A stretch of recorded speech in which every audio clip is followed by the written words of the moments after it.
Good to see all of you guys. Did you guys miss me last week? Kind of? Okay. So I was in Southern California at a pastor's conference, so I wasn't here last week. But really, really good to see all of you guys here.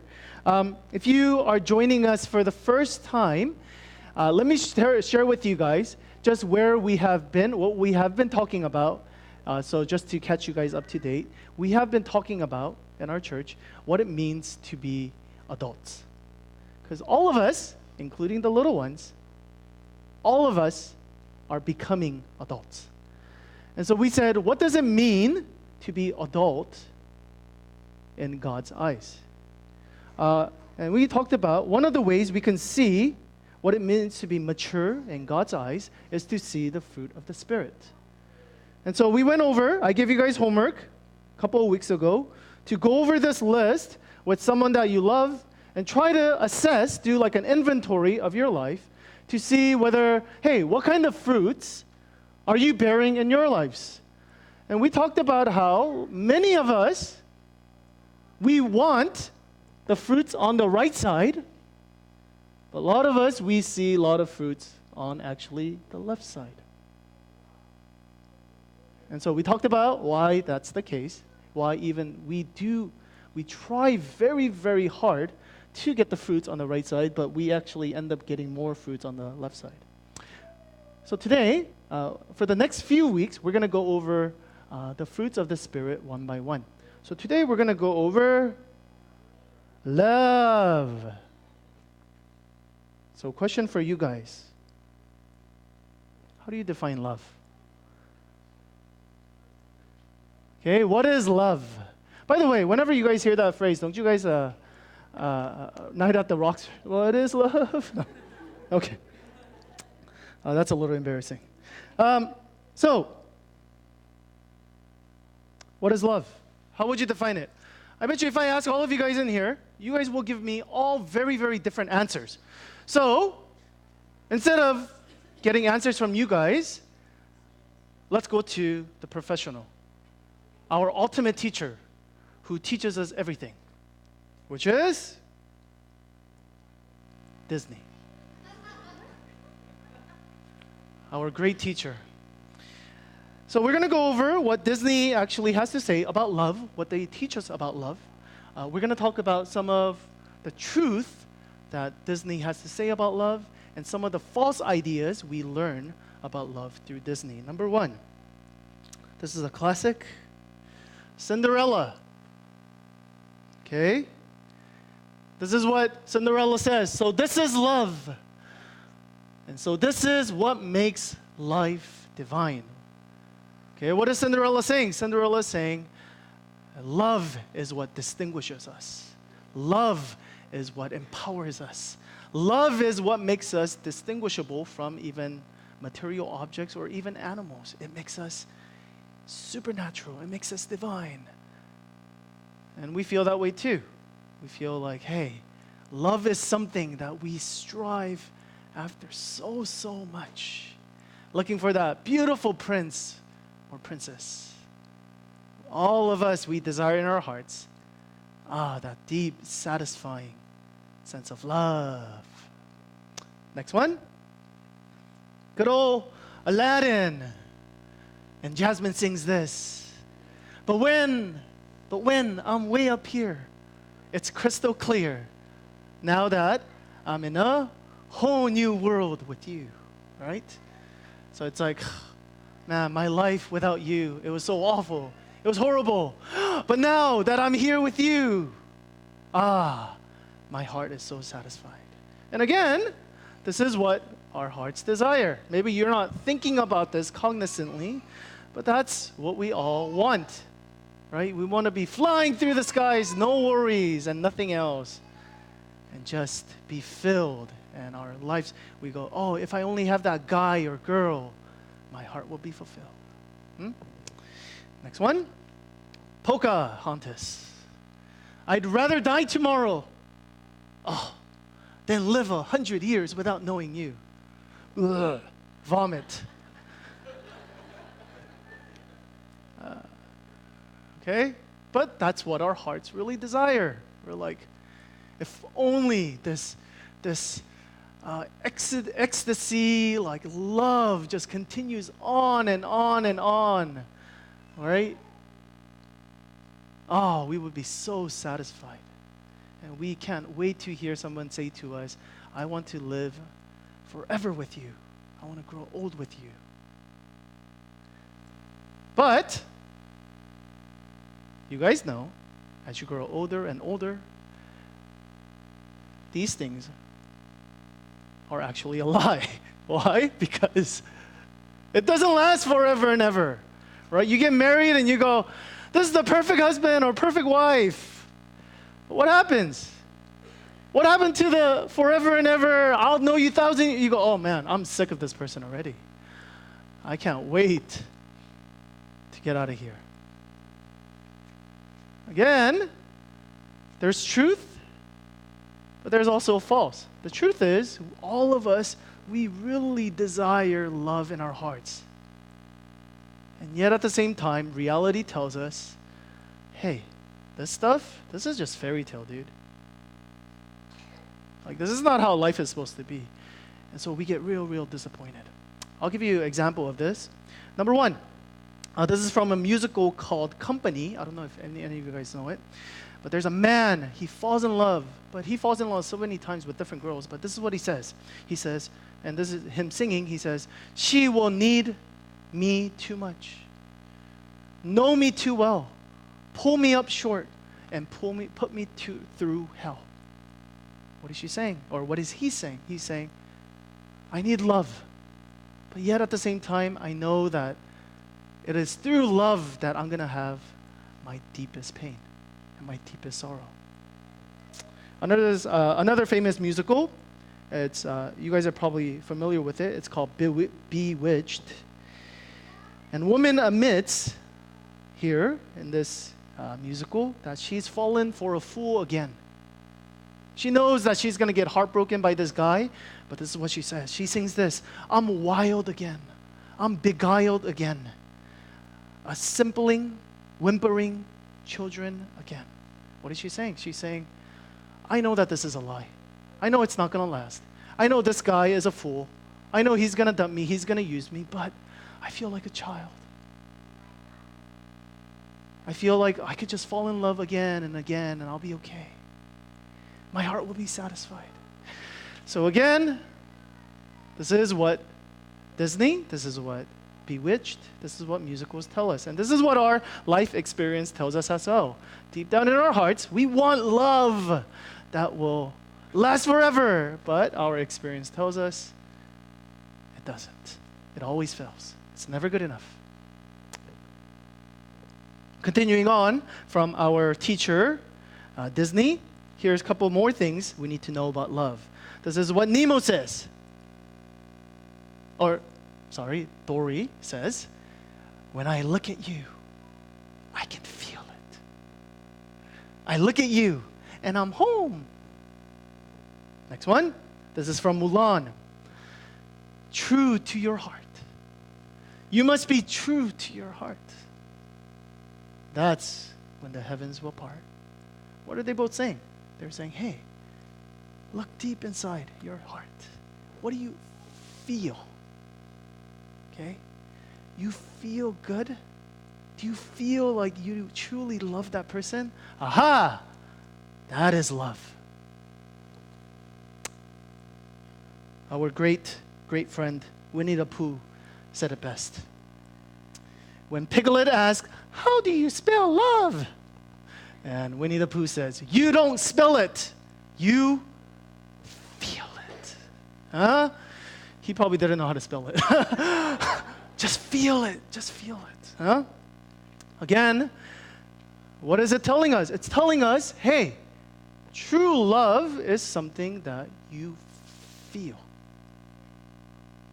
If you don't feel love, then leave your boyfriend, leave your girlfriend. Be with someone that you will feel love with. That's what Disney teaches us. But again, in reality, we know that this doesn't work. I mean, we feel good. We love feelings and emotions, but it just doesn't work. I'll give you a couple of reasons. Number one, this doesn't work because feelings change all the time. Okay? I promise you, even if you have a wonderful princess here, you eat ramyeon at midnight today, you're going to feel horrible tomorrow. You're going to feel bloated. You're going to, oh, I don't want to look at you. Okay, why? Because feelings change. If today, weather is really, really good, but when it starts raining tomorrow, you're not going to feel that good. Why? Because feelings always change. One author, actually C.S. Lewis, he basically says, I'm glad that I'm not always in love or I have that feeling of love. Why? Because if I always continue that on, I feel like my heart will explode. Okay, he said, try living that way even for 5 years. We won't be able to function. So he's saying, it's not realistic. Next one. Intuitively, we know that whenever we base things on feelings, that things always go wrong. Okay, we know that as well. Right? We know that that's what actually kids do. Kids say, Mommy, I want this. Mommy, I want that. I feel this, I feel that. That's what kids do.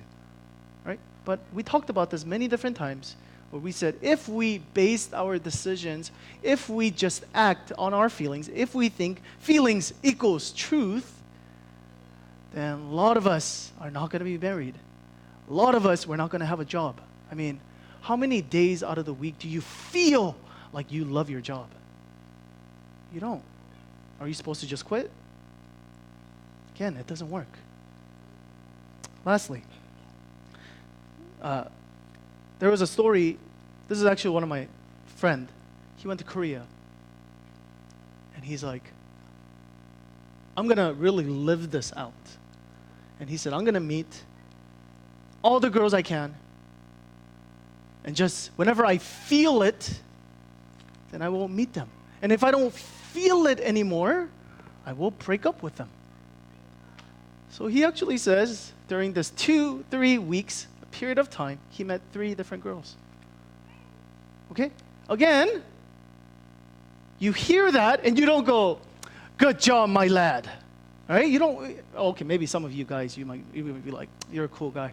But again, you don't teach your kids, hey, when you grow up, I want you to just feel, and, dumb girls and dumb guys based just on your feelings. I mean, again, we don't go, wow, you're such a mature person. I want to be just like you when I grow up. Just based everything on feelings. Again, we don't do that. But again, we live in a world, we live in a society where it pushes so much on feelings and emotions that we could get really lost in it. So, what does the Bible tell us about love? What is the definition of love in the Bible? How do we look at it? Is it purely just feelings? Is it something that we really desire in our hearts but never last? Again, what do? This is what we read. The first one is, Beloved, let us love one another. What's interesting about this? The interesting part is, it doesn't say, let us feel love for one another. What does it say? It says, let us love. So what is it? Is love an adjective or a verb? It's a verb.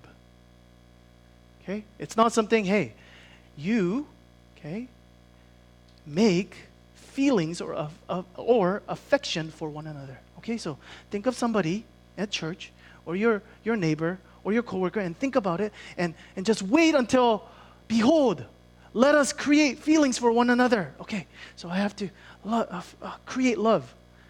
Again, that's not what it says. It says, let us love one another. It's a command. It's something that you do rather than something you feel. One more. Beloved, if God so loved us, we also ought to feel love? No, again, love. It's a command. Do it. It's an action. Love one another. Now, why is this important? This is important because many times for us, we wait for feelings. Okay? We determine whether we love or not love somebody based on feelings. Just like Winnie the Pooh, you got to feel it. And so we wait until we feel love. And so we say things like, if I don't feel love, then it's not true love. But again, this is not what the Bible teaches. The Bible doesn't teach that love is a feeling, but it is a choice. It is an action.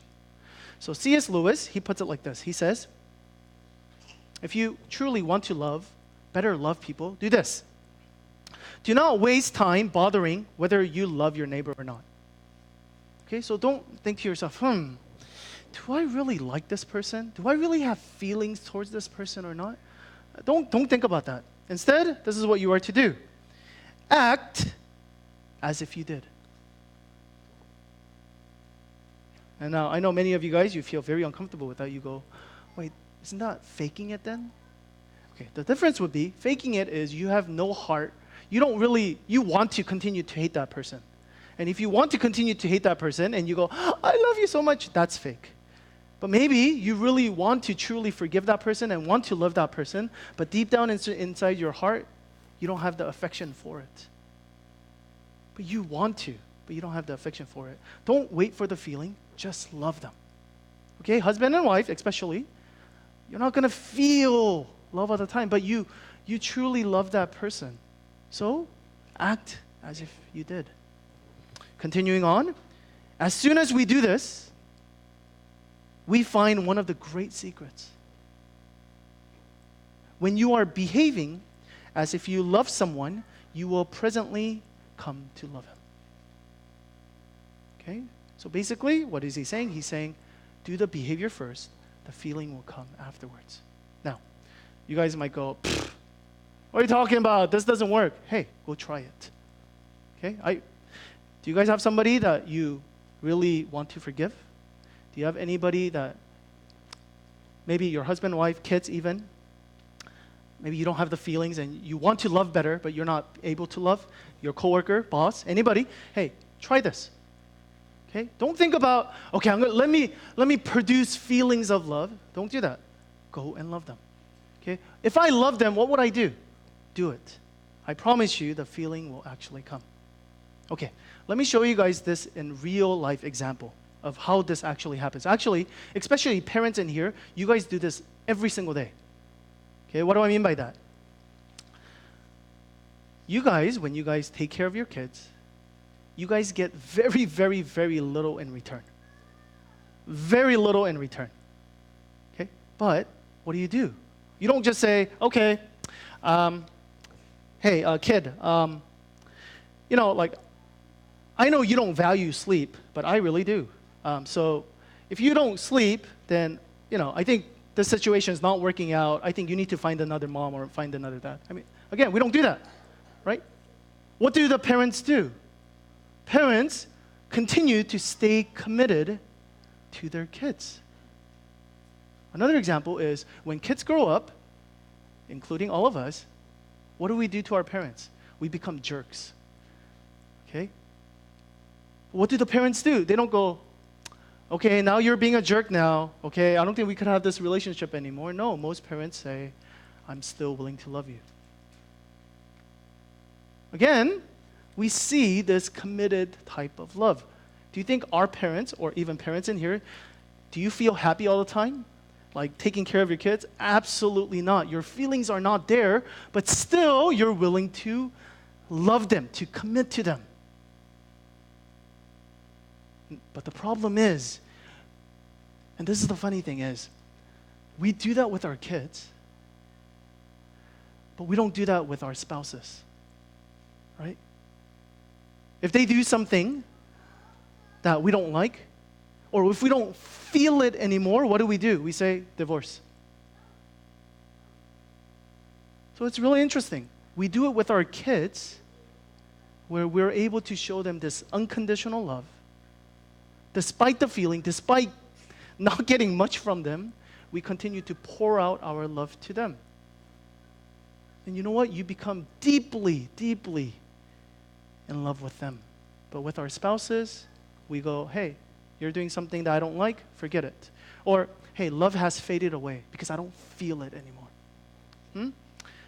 If you actually try to apply the same thing that you are doing with your kids to your spouses, I promise you, your marriage will become much, much better. Okay? Commit to your spouse. Now, this is what the Bible teaches us about love. That it's not feelings, but it's actions. But there's two things that we need to kind of be careful of. The first thing that we have to be careful of is going to the other extreme, which is the stoicism, which is this idea of, I'm going to do actions for you. Why do I need to emotionally show it then? Right? So one side, the Disney love is, you need to feel love. Only feeling is love. Okay? So we said, no, that doesn't match the Bible. But on the other side where we say, hey, as long as I provide for you, as long as I bring in the money, as long as I give you all the toys you want, isn't that good enough? And so it's this very emotionally detached love. All right? You do things, you do the action, but there is actually no love. There is actually no emotion, the affection in there.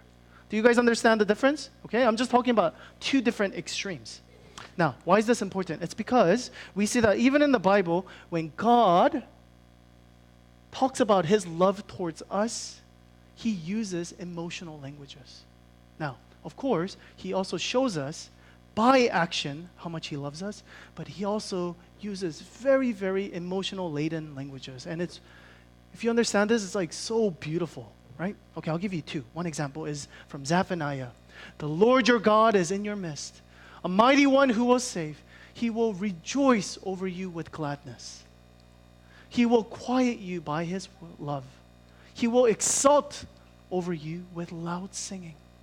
Again, what does it sound like? It sounds like a lover, right? Who's so happy that you are coming back home.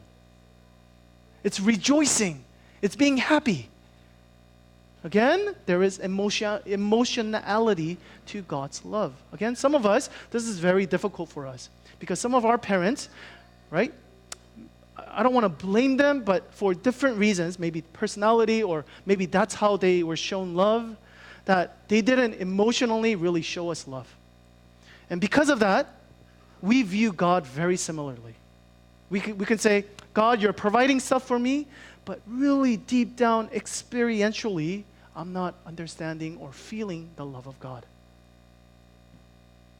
But again, the Bible does not show a very emotionless God, but a very emotion-filled God who's saying, if you are coming back to me, I am dancing and I'm rejoicing. I'll give you one more. This is from the prodigal son, right? And the son arose and came to his father. But while he is still a long way away, his father saw him and felt compassion and ran and embraced and kissed him. Again, we love this story. Why? Because a lot of our fathers don't do that to us. But we see God who feels compassion. He's not just like, where were you been? Why'd you waste all this money? Look at you, a sinner. No, instead, he says, come, I will embrace you. I will love you. Again, we see the emotionality of God as well. So we need to be careful that we're not just feeling. I only want feeling. We got to be careful of this. But at the same time, we got to be like, hey, forget feelings. I'll just show you love. That's all I want. We got to be careful of that as well. Because there is emotionality to love. So again, there is this careful balance that the Bible shows us about this idea of love. Last one. One more false idea is this. We get trapped in this quite a bit, just all of us included. We have good intentions. We normally, most of the time, we start with good intentions, and we want to continue to love somebody. But there's periods of life, especially when the person that you are trying to love maybe has a physical need or a mental need, we become drained. And this is what I call vampire love, because it's just like they suck the blood out of you, like energy out of you, kind of a thing. Um, the reason why I'm talking about this is because a lot of us, we might have started with a very good reason to love. We might have very good intentions of loving. But we've came to a place where we are so drained that it's really has become, for us, a lot of us, we love not necessarily for love itself, but a lot of us, we love out of guilt or out of shame, or really, deep down inside, really for ourselves.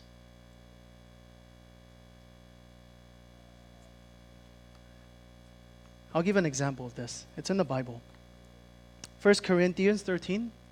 If I speak in the tongue of man and of angels, but have not love, I am a noisy gong or a clanging cymbal. Beloved, can you go to the next slide for me? And if I have prophetic powers and understand all mysteries and all knowledge, and if I have all faith, so to remove mountain, but I have not love, I am nothing. One more. If I give away all I have, and if I deliver up my body to be burned, and have not love, I gain nothing. What is it talking about? It's talking about this type of love where you are benefiting people, right? Again, these things, you're doing prophecies. You're giving all that you have. You're sharing. You're doing good things, but you come up empty-handed. You gain absolutely nothing. Why? It's because our source of love has changed. Basically, we have dried up. Our love bank has dried up. And because of that, before we used to love them just for the sake of loving people. But now, we love so that we can earn love back towards ourselves. This is very, very common for anybody who's in caretaking jobs. So, doctors, dentists, okay, anybody in the medical field? A lot of you guys feel this. Because in the beginning you said, hey, the reason why I want to go into this field is I want to help people. I want to put people who are in pain out of pain. But now you come to a point where you're so dry. And you go, I don't care about them. Either they don't appreciate me enough, they don't show affection enough, all they do is blame me. You know what? I'm just going to use my job to get stuff back, whether it's money, whether it's reputation, whether it's security. And that's what happens to a lot of us. And this is the same for pastors as well, or for people who are working in the church. Right? They do a lot of stuff. They do a lot of good stuff. But they become so dry and so empty. And in the end, they start becoming very resentful and very bitter towards other people. Why? Because you start saying, I'm doing all this work. How come they're not? Or you start saying things like, look how much I do for my patients. Or look how much I do for my kids. How come they don't appreciate me? You become resentful. You become bitter. Why? Because you ran out of love, and now you are using the act of love to trying to get love back. Why? Because we all need love. But now we're using love. We're not sharing love for love's sake, but instead we're trying to suck love out of other people. And because of that, this is why a lot of us, we do good things. But yet, we see the desires of the flesh inside of our hearts. We see envy. We see division. We see jealousy. Why? Because we are not filled. We are not gaining anything by this kind of love, this empty love. It just dries us out more. It's like a car going on empty. It's like just dry. It's like, and that's what happens to us. This is what a lot of our love looks like. It's never refreshing. It just dries us even more and more and more. So, what do? John suggests this to us. He says, Beloved, let us love one another. For love is from God. Okay? It tells us we need to love. Not out of our own love, because that runs dry so quickly. But we need to first receive love, or the source of love has to come from God. If you could go to the next slide for me, Maggot.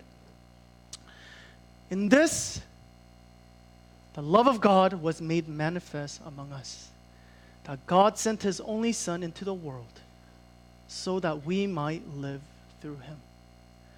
This is really the beauty of Christianity. Even if you don't believe in the Bible or God and this kind of stuff, I mean, you have to admit this, that this is the most, if it is a lie, this is the most beautiful story. This is the greatest fairy tale that has ever been told, which is this, is that there is a God who loves you so, so much. Even though you are killing Him on the cross, that He's still willing to bestow His love to you. Do you think that Jesus felt emotions, like good emotions towards you while He was on the cross? Do you think as people are mocking Him, yelling at Him, ridiculing Him, betraying Him, do you think He felt like, oh, like you guys are so cute. I'm so willing to sacrifice everything for... No, absolutely not. He was in distress. He was in suffering. He was in pain. And yet, we say this is the greatest love. Why? Because despite the feeling, He stayed on the cross. Despite our sins and our failures and our betrayal, He stayed on the cross. Listen, we look at our hearts sometimes and we go, oh my goodness, I cannot believe the dirt that is in our hearts. Or sometimes you do things and you're like, I cannot believe I did that. We're surprised at the amount of evil, amount of things that we can do. But the only person who's not surprised is Jesus. He's not saying, wow, I did not know that you would do that. No, He knew exactly the stuff that we would do. And He's saying, I'm still willing to die for you. This is love. Not that we love God first, but that He has loved us. So the Bible continues to teach us, you got to understand this. You got to understand this. Do you really want to love other people? Do you really want to feel satisfaction in your heart when you actually love? Do you want to love people just for the sake of loving? Then you need to understand this. You need to understand God's love for you. You need to be filled with that. You need to be overflowing with that. Then you could love for the sake of loving. It's not stuff that you can do that you will earn love. No. Oh, this is love. Receive it. Then you can freely give it out. Now, I'm already out of time. Let me give you just one example. Best example I heard of this is this. A lot of us, we work, not because we necessarily want to, but because we don't have money, right? And so there's times where maybe friends want to visit us or we want to spend time with each other. We just can't. Why? Because we have scarce resources. We don't always have just money coming in. And so what do? A lot of times we, even though we want to spend more time with even our wives or our kids, our friends, we cannot because we got to spend our time working. We got to have resource coming in continuously, correct? But imagine if you actually did have this unlimited amount of bank account where you spend money, but money just keeps coming through. It's unlimited. You guys are all smiling now, right? You guys are all happy just thinking about it. But that's what Jesus is offering. This is what Jesus is offering. He's saying, hey, I'm able to give you love that's unlimited. It keeps coming in and in and in. All you have to do is make sure that you're open to my love and that you share love with other people. You don't need to continue to work so hard to get love from other people because that gets tiring. You burn out. Instead, get that love. And so this is why, again, pastors tell you, your parents tell you, read the Bible and pray. Why? Because God will love you more? No. Because you will understand God's love more. You will recognize His love more. You will recognize that you are not poor. You don't have to go and try to scavenge for more money. No. You have so much here. You have so much. You have unlimited resources. It's like a poor man who realizes, who doesn't understand that he has so much money in the bank. But, maybe because of you guys have heard stories like in the news where this homeless person, he didn't know that he had $1 million in his bank. Like one of his uncles died and left him this amount of money, but look at him. And that's exactly how we are as Christians. We say God loves us. But a lot of us, we say that, but we live like we are so poor. We live like we have no source of love, and we have to get it from everybody else. Again, that's when we start to become dry. That's when we start to burn out. And Jesus is calling us and saying, look at the cross. Look, you cannot love without me, because your love will dry out. Look at me. We started with Disney, so we'll end with Disney. There's a song, I think it's by Sleeping Beauty, but she says, someday my prince will come. All right? So basically, she's singing and she's dreaming of this love, this overwhelming love that will carry us through. Again, our prince is coming, the Bible says. The fairy tales, all the Disney movies that we watch, it points us to the greatest story. That the deepest longing in your hearts, this is not false. C.S. Lewis says, if there's a desire in your heart that you want more, it is because you have been created for more. Jesus is coming back, and He's saying, I am ready to take you away. I'm ready to love you forever and never and ever. May you find the beauty in that. May you find delight in that. And may that transform your heart. And may you be filled with His love so that you and I, all of us, that we can love better. Let's go into time of reflection.